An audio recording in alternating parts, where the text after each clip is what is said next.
Sumainyo ang Panginoon. At sumaiyo rin.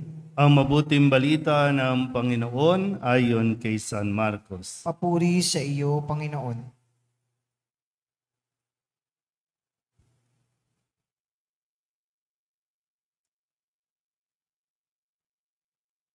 Noong panahong iyon, may mga Pariseyong lumapit kay Jesus. Ibig nilang masilo siya, kaya't kanilang tinanong, "Naayon ba sa kautusan na hiwalayan ng lalaki ang kanyang asawa?" Tugon niya, "Ano ang utos sa inyo ni Moises?" Sumagot naman sila, "Ipinahintulot ni Moises na hiwalayan ng lalaki ang kanyang asawa matapos bigyan ng kasulatan sa paghihiwalay." Ngunit sinabi ni Jesus, "Dahil sa katigasan ng inyong ulo, kaya niya inilagda ang utos na ito. Subalit sa pasimula pa, nang likain ng Diyos ang sanlibutan, nilalang niya silang lalaki at babae. Dahil dito'y iiwan ng lalaki ang kanyang ama at ina at sila'y magiging isa. Kaya't hindi na sila dalawa, kundi isa. Ang pinagsama ng Diyos ay huwag paghiwalayin ng tao." Pagdating sa bahay, ang mga alagad naman ang nagtanong kay Jesus tungkol sa bagay na ito. Sinabi niya sa kanila, "Ang sinumang lalaking humiwalay sa kanyang asawa at mag-asawa sa iba ay gumagawa ng masama sa kanyang asawa. Siya'y nangangalunya. At ang babaeng humiwalay sa kanyang asawa at mag-asawa sa iba ay nangangalunya rin." Ang mabuting balita ng Panginoon. In Panginoong Heso Kristo, magsiupo po lahat. Isang magandang umaga po sa inyong lahat.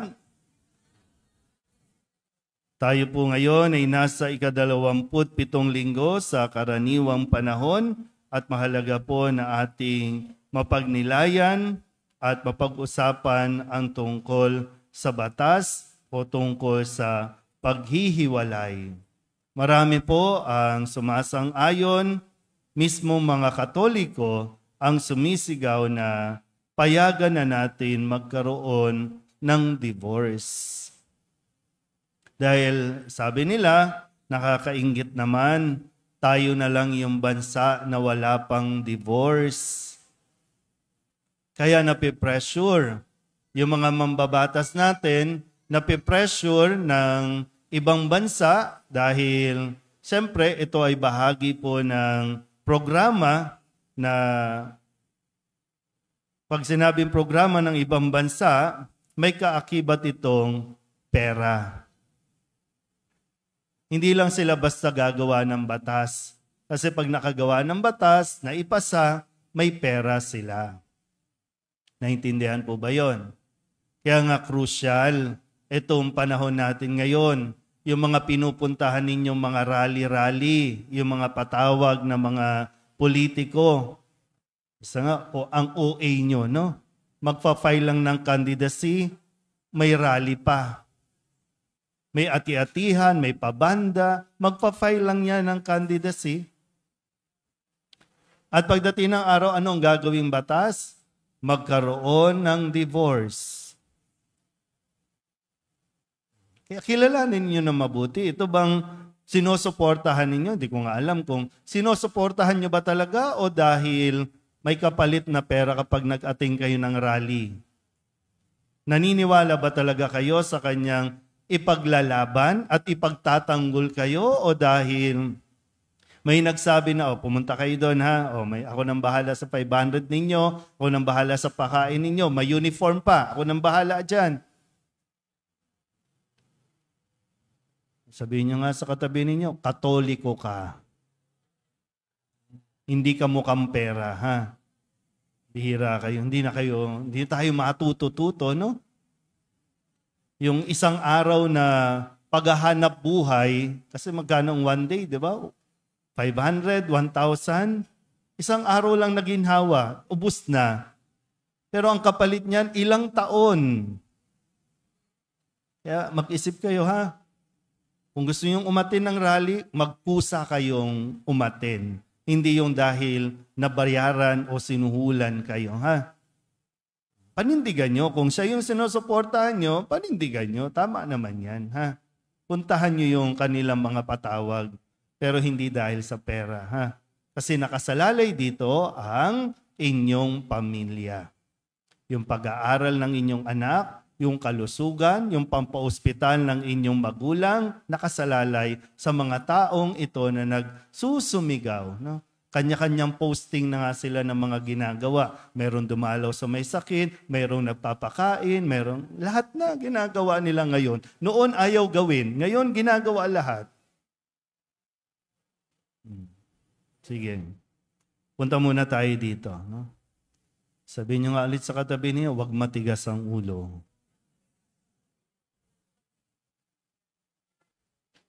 Mga taga-Divisoria, taga-Parola, taga-Camba, taga-San Nicolas, distrito na San Nicolas, bago kayo magsisisigaw, yes to divorce, unawain nyo muna kung anong kahulugan ng divorce. Ang sarap nyo rin kasing pektusan. Mabayaran lang na, basta yes to divorce tayo, yun na. Hindi nyo alam kung anong kapalit niyan. Hindi nyo alam kung anong epekto niyan. At bago ka mag-yes to divorce, ikaw mismo, hindi ka nga kasal, yes to divorce ka.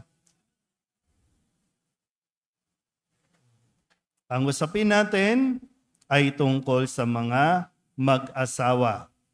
Pag sinabing mag-asawa, kasal. Yun lang ang mapaghihiwalay mo, yung kasal. Yung mga hindi kinasal, walang usapin tungkol sa divorce kasi dapat unang-una pa lang maghiwalay na kayo. Walang kinakailangan lawyer, papel, kasi nagsasama lang naman kayo. At sa katigasan ng ulo nyo, ayaw nyong magpakasal, maghiwalay na kayo. Kasi sinasabi nga, gusto nyo talagang magsama, di magpakasal kayo. Libre naman ang kasal dito. Hindi nyo kinakailangan mag-imbita. Hindi nyo kinakailangan magpakain ng maraming tao. Kayo lang. Kayo nga lang dalawa. Pwede na. Naintindihan po ba? Okay. So punta tayo dito. Bakit daw nagkaroon ng divorce? Bakit iniutos ni Moises? Na-pressure. Na-pressure si Moises. Kaya sige, bigyan nyo ng kasulatan. Para kanino? Maprotektahan ang babae.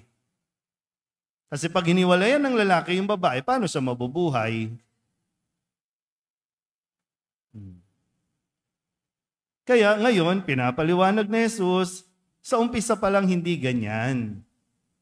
Kaya nga ang pinagsama ng tao, huwag pakiwalayin, o ang pinagsama ng Diyos, huwag pakiwalayin ng tao. Ngayon, pinapaliwanag ulit ni Jesus, okay, hindi kayo mapigilan. Kailangan kayong paghiwalayin. Dahil paubos na yung ngipin ng babae, kakabuntal ng lalaki. Ihiwalay na yan. Ihihiwalay lang. Naintindihan ba yung bahagi na yun? Pambira, kayo naman mga babae, inihiwalay na nga kayo doon sa lalaki. Humanap kayo ng bagong lalaki, bubuntal sa inyo.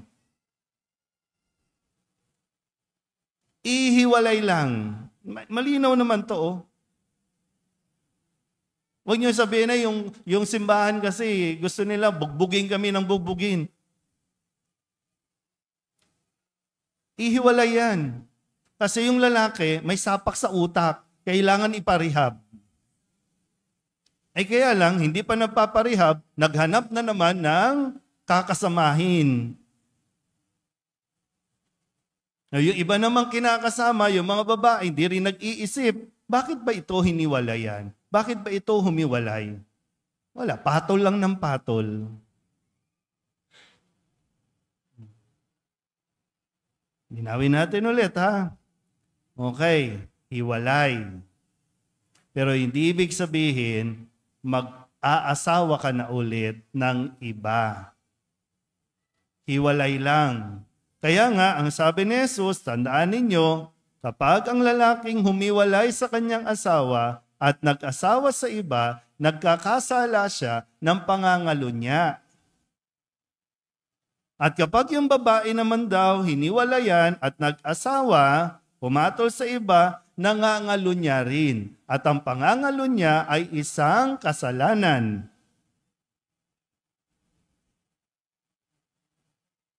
Mortal na kasalanan.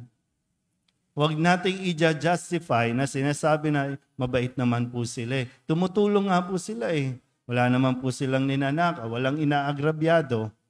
Pag sigurado ka, walang inaagrabyado. Eh may pamilya kang iniwan, may pamilya kang sinira, may mga anak na umiiyak ngayon at napabayaan. Pag ang lalaki sumama sa iba, magkakaanak yan. Pag ang babae sumama sa iba, magkakaanak yan. Sinong naiwan? Yung anak nila pareho. Saan sila pupunta? Magkahiwalay lang kayo. Pero kayo pa rin ang mag-asawa. Naintindihan po ba? Ay, nako. Ayun, bakit ba nauuwi sa paghihiwalay?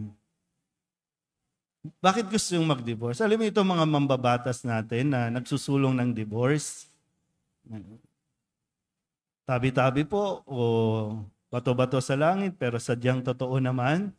Sila po kasi may mga kinakasama. Sila yung mayroong gusto maging legal yung pagsasama. Kaya hindi ito ay para sa kaligayahan nila. Hindi nga nila alam yung divorce. Anong kaligayahan? Alam ba ng mga taga-Delpan yan? Alam ba ng mga nandyan sa may Wet City? Alam ba ng mga taga-Divisoria? Hindi. Sila lang po. Kaya hindi tayo para sa kanila. Ang kailangan natin pakinggan si Jesus. Mga lalaki, bakit gusto niyo magkaroon ng divorce? Bakit ba nauwi? Marami po, yung mga nasa abroad, di ba? Mga OFW. Yung dahilan na, kaya ako mag-a-abroad para sa pamilya ko. Bakit kayo lumikha ng bagong pamilya dyan? Kailangan natin mas maging practical din sa pag-unawa natin nito. Ha? Tandaan niyo mabuti, mga kabataan, hanggat maaga, maintindihan ninyo ng mabuti ito. Para hindi kayo maulit, hindi nyo gayahin yung pagkakamali ng inyong mga magulang. Yung magulang ninyo, magulang nyo yan. Irespeto nyo, igalang ninyo, may mga kahinaan yan. Pero kailangan nyo matuto sa kanilang kamalian. Magulang nyo yan, pero hindi automatic mag-asawa ang magulang ninyo. Hanggat hindi sila kasal. Naintindihan ba yun? Ha? Well, mag-aaral muna, ha? O nang jowa-jowa muna, ha? Hindi siya. Makatitig naman kayo sa kanya. Kasi ngayon, di ba? 15 years old, nabubuntis na. Tapos yung mga magulang, dahil wala rin sa katinuan, pagsasamahin nyo na sila. Hindi sagot yun. Tapos ipipilit ninyong ipakasal. Mga babae, mga dalaga, bago kayo pumayag sa kung ano man, tingnan nyo muna kung yung bang lalaking yan may trabaho, kaya kang buhayin, saan ka ititira niyan? Mali yata yung tono. Ano ba? Saan ka ibabahay niyan? Mali yung tono. Sorry po. Di ba yung bahay? Importante yan eh. Yung mga basic. Kinikilala muna. Kaya nga yung proseso, may proseso tayo eh. Kaya lang, inuuna ninyo, intimacy. Tapos, kasal, tapos kikilalanin. At dahil ayaw mo sa kanyang ugali, maghihiwalay. Eh dapat kilalanin mo muna, magpakasal, intimate. Mahalaga yun. Ulitin ko yung tanong. No? Mga lalaki, bakit kayo humihiwalay? Anong nagiging dahilan? Unang-una, intimacy. Sex. Pakikipag-sex. Pakikipagtalik. Yun lang naman yan. Na nauuwi sa maghiwalay na tayo kasi may bago akong kinakasama, kinakatalik. Tigilan niyo ako dun sa mga companionship lang po kami.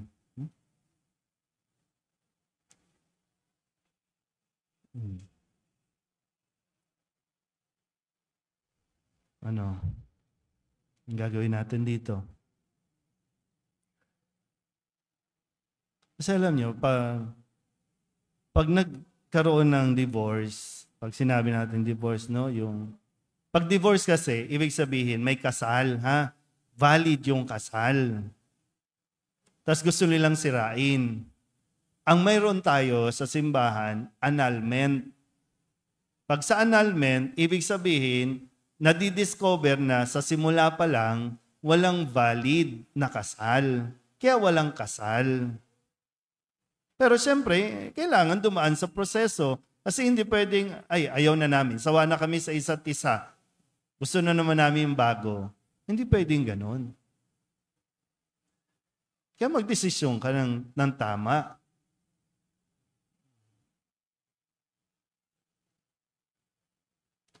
Ngayon naman, kapag sakali po, matigas talaga ang ulo.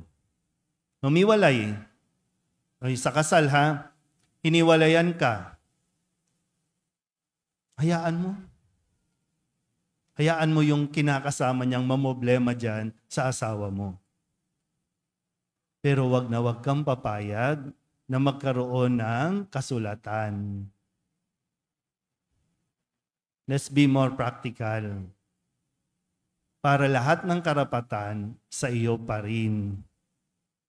Lahat ng kayamanan niya sa iyo pa rin.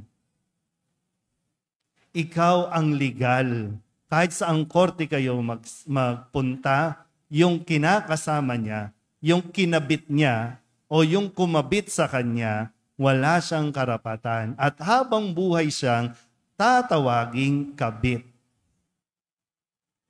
Real talk lang po tayo dito para mas maintindihan ninyo. Maliban na lang talaga kung pati ikaw, matigas ang ulo mo kasi meron kang bagong jowa. Kasi kung tutuusin, di ba, pwede mong kasuhan yung asawa mo at yung kinakasama niya. Rigor? Rigor.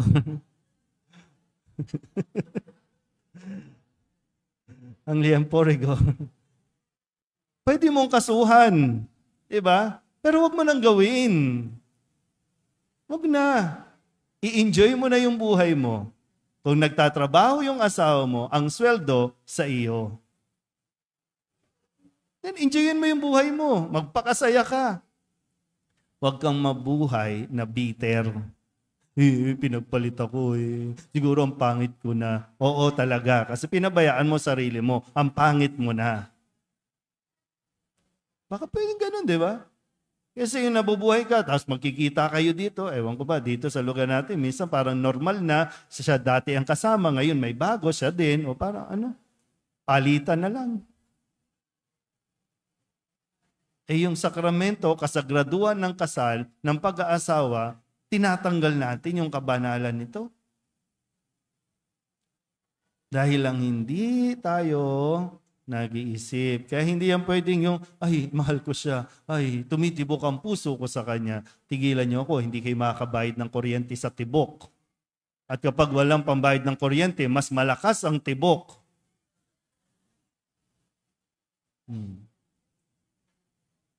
Desisyon yan Ano ba? Siya ba ang aasawahin ko? Siya ba magiging asawa ko? Desisyon yan. Kaya ba niya akong buhayin? Kaya niya bang itaguyod ang magiging pamilya namin? Ngayon pa lang pag-isipan mo na yan. Hindi yung puro kayo barbecue dyan sa labas.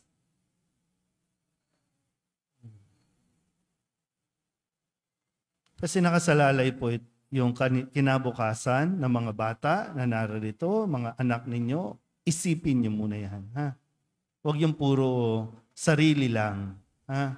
Huwag yung puro, yung mga sinasabi, karapatan kong maging masaya. Ay yung karapatan ng pamilya mo maging masaya, kinukuha mo.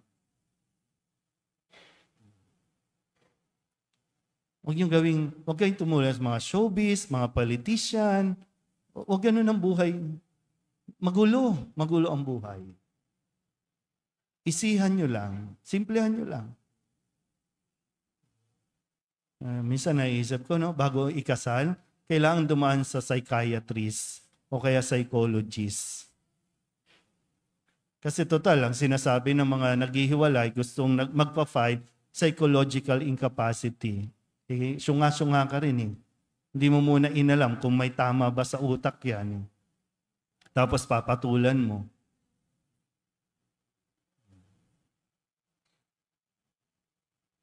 JC.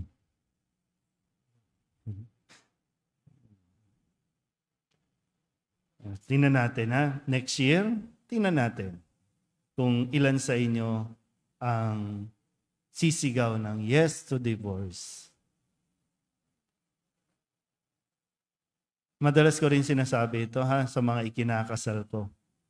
Kung naniniwala ka sa divorce, huwag ka nang magpakasal. Kasi yung proseso, yung bayad, huwag na. Kung naniniwala. At yung mga nagnininong at nagnininang, kung naniniwala kayo sa divorce, huwag na kayong tumanggap ng pagiging ninong at ninang. Kalokohan lang yun. Pagtibayin natin. Protektahan ninyo ang inyong mga pamilya, mga nanay, tatay, mga mag-asawa. Kayo ang number 1 na magtatanggol sa inyong pamilya. Hindi magiging madali ang pagiging mag-asawa. Kailangan ninyong maunawaan at tanggapin ang ugali ng bawat isa. Mag-aaway kayo, pwede kayong magsuntukan, magsampalan kayo, pero wag kayong bibitaw sa Diyos. Dahil yung sampal, pwedeng mawala yan sa isang simpleng halik lang. Huwag kayong maghalikan, hindi kayo mag-asawa. Di ba? Kasi may ugali. Lumalabas yung ugali. Makikilala ninyo ang isa't isa. Yung mga plato na ibabato ninyo sa isa't isa, pwedeng palitan niya. Marami dito sa Divisoria, mas mura pa. Pero wag kayong bibitaw. Kapit lang. Kapit kayo sa Diyos. At tandaan niyo, ang pinagsama ng Diyos, huwag pagayuwalayin ng tao. Pananagutan natin yan. At pwede tayong mapunta sa impyerno kapag sinira natin ang mag-asawa. Amen?